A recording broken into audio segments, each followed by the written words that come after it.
Hello everyone, I'm Professor Geek. Welcome back to the channel, and this is it. This is another Dan Didio video. I haven't made a video about this man for a while because as I put out on a video and Bleeding Fool went ahead and published it too, DC Comics were simply no longer worth reviewing. They weren't worth talking about. They're still not. They're not worth being excited about. They're just not worth it. The quality's so poor. The leadership has no clue. They continuously drive it into the ground. There's just no point in talking about it anymore. The characters will always be my beloved characters, but those characters are no longer to be found at DC Comics, was the point I made. Superman, Batman, these Wonder Woman, the characters that we know and love, these are not the characters that happen to go by those names in current DC Comics. And some news that came out of San Diego Comic-Con famously this weekend was reported on that Dan Didios in his hall there, and he comes out and he asks if anybody's reading the facsimile issues that they print, which is basically old stories, old classic runs that they just kind of bring out again. They put the classic cover on, they fix some things about the words on the cover and stuff like that, but they just re-release that for people who want to kind of get a classic story. And not really many people applauded, so he said he was relieved. He was relieved, and he's because people are buying the facsimile issues and not the new crap that they're putting out.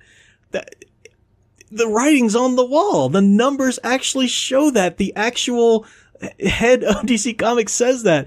He says, this is a quote. He says, "We do these facsimile editions where we print older issues of comics, including all the old ads and stuff, and in some cases these are selling more than the new comics with these characters. People are more interested in buying stories from 30 or 40 years ago than the contemporary stories."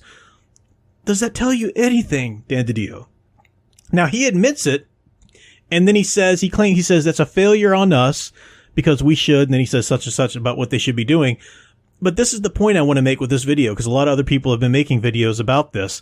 My point is that Dan Didio has not learned his lesson. He's so myopic. He has this tunnel vision on one certain approach to DC Comics. He's got to push the boundary. He has to do something that hasn't been done before. This is the problem. As I've said many times in the videos I used to do, New 52 was forging new ground, pushing ahead, but it was spectacle sales. It couldn't last. It could not sustain itself. That's just a simple fact of history. The numbers attest to that. People were not interested in a DC universe long term that was constantly pushing the boundaries like that. They just simply weren't interested in it because that's not the fun of the DC universe. That's more like a Marvel kind of thing.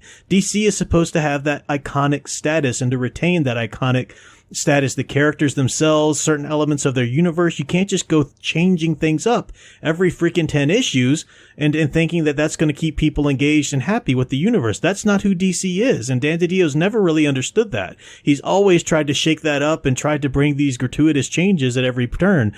Well, New 52 was his baby, and when that failed, they did DC Rebirth, which was just wonderful. It brought back so many disillusioned readers to the title. I mean, to the company, and I was enjoying it. I was loving it. They had the most epic runs on Superman with Peter Tomasi and Dan Jurgens on Superman and Action Comics respectively. Just amazing stories that were being done. Wonderful things.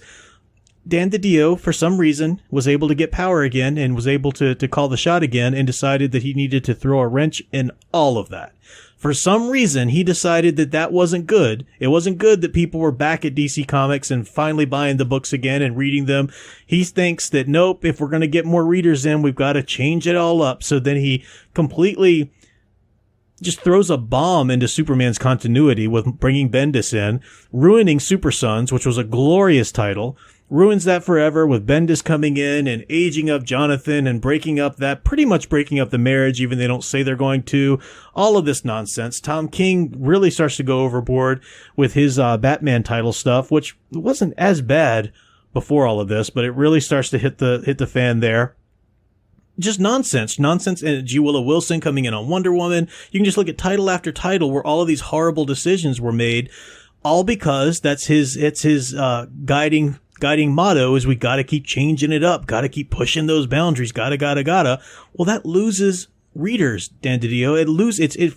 You can see back in the history of your pushing these choices, shooting Dick Grayson in the head so he can't be Nightwing anymore, making him Rick Grayson because, epically, horribly bad decisions, one after the other, that betray a complete and total lack of understanding of who these characters are and why they resonate with people and what kind of stories work and sell the best. It's mind-boggling. But to prove this point, I want to read a quote from Dan Didio, and this comes from a DC Nation issue. Sometime last year, I guess, they started putting out monthly magazines, DC Nation, which they were kind of talking to the fans. But this coincided with Dan Didio wrecking Rebirth and kind of shaking all that up and taking away all that good, wholesome return into the nostalgia of it and bringing in all this new stuff. And he says in this his little letter to the letter from DC publisher Dan Didio section, he says, the hardest thing we need to do, the hardest way for us to keep everybody engaged and excited about what's going on, is finding ways to be consistent with our characters and who they are, while finding new directions and new types of stories to tell with them. And you said something like this sentiment before. Well, the problem there is that you're not keeping consistent with these characters. Tom King's Batman is not any recognizable form of Batman ever. Bendis' Superman, I haven't even touched Bendis' run in a long, long time, but I know that at the very least, the world around Superman, that's not anything like a consistent world. It's supposed to be Superman's world that he lives in, and that universe there, and the characters around him, and his setup with his family and everything like that. You're failing on that front because the emphasis is on pushing those boundaries, getting out there. So now we return to Dan Didio's quote from the San Diego Comic-Con, and I'll just read the whole thing again.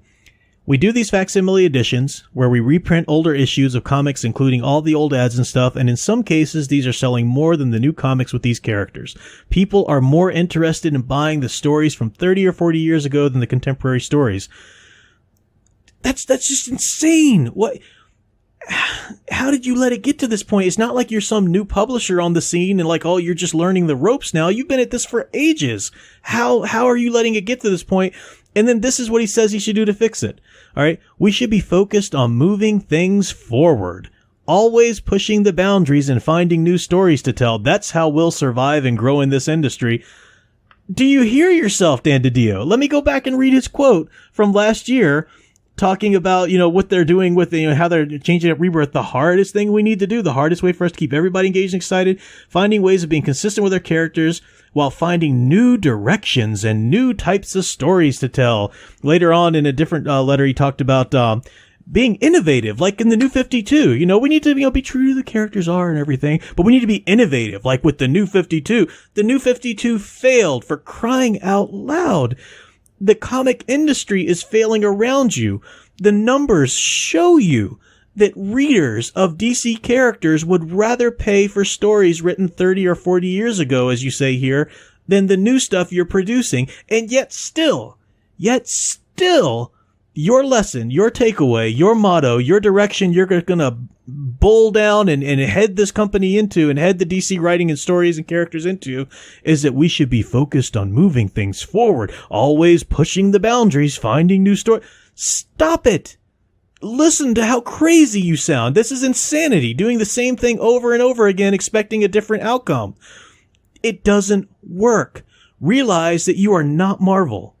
You are DC. You are an iconic, wonderful universe that has its own wonderful appeal.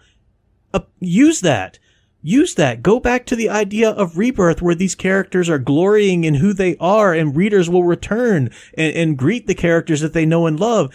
Not everything has to be Super Friends cheesy necessarily. Rebirth wasn't that. Rebirth had some heady stuff in it as well, but it was true. It was truly true to who the characters were.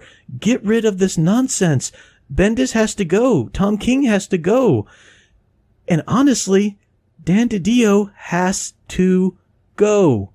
Historically, I know some people in Comicsgate are buddy-buddy with him, and that's fine. I have known nothing about him personally. But if you look at the way this man has continuously pushed the company in this one direction, which has failed over and over again, people don't get to keep their jobs when they keep doing that. I mean, that's just, I don't know what shenanigans need to happen at the top, but if DC Comics is going to continue publishing new material, then that kind of change needs to go in. Now, I don't really even have faith in the comic industry, the greater comic industry at this point, to even really want to daydream about a scenario in which DC Comics, gets set on the right track and continues, because I think the whole industry is poisoned at this point that, yeah, we probably just need to fail. We just need to go ahead and stop this nonsense and farm out the license to some of these characters to people who truly do understand them and want to do, proper stories of their settings. I don't know, but that's just kind of where I'm feeling right now with all of the state of the affairs and everything. So that's my thoughts on that. A lot of people have been asking me since I'm clearly a huge DC guy and a major Superman fan, and I've had a lot of issues with the way Dan Didios run the company before. I wanted to speak out on that again. I still hold by my statement that DC Comics is no longer worth reviewing or even talking about, unless something big like this comes up or whatever, a big statement, which is basically validating everything I've said before. So couldn't let that go without a comment.